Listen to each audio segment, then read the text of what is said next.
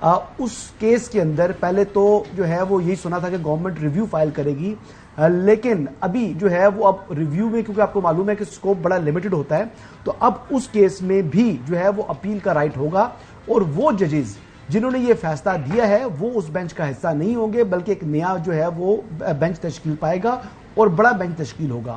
سو اب آج supreme court کا یہ ایک فیصلہ آیا ہے، اس کے مطابق جو 184(3) کے مقدمات ہیں یہ کم سے کم جو ہے وہ 3 رکنی بینچ سنے گا، اور جس مقدمے میں آئین کی تشریح درکار ہوگی وہ کم سے کم 5 رکنی بینچ اس کیس کی سماعت کرے گا۔ یہ کچھ ٹیکنیکل چیزیں تھی، تو میں نے کہا کہ میں پہلے شروع میں ہی اپنے جو ہے وہ جو آڈینس ہے ان کو یہ بتا دیں۔ تو حسن، آپ سمجھتے ہیں کہ پھر یہ میاں صاحب کے لیے خوشخبری ہوگی کہ ان کے فلائی کرتے ہی یہ فیصلہ آیا، اور پی ڈی ایم کے لیے بھی کیا یہ خوشخبری ہوگی؟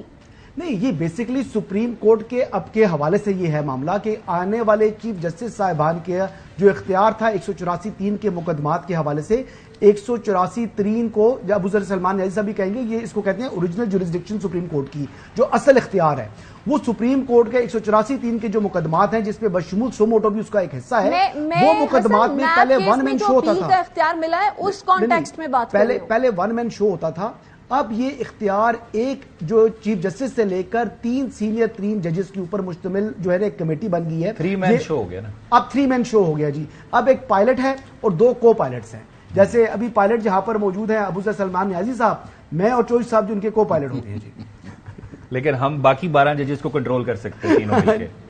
ہاں جی، بس یہی سمجھ میں لیں کلی سواری، پھر جی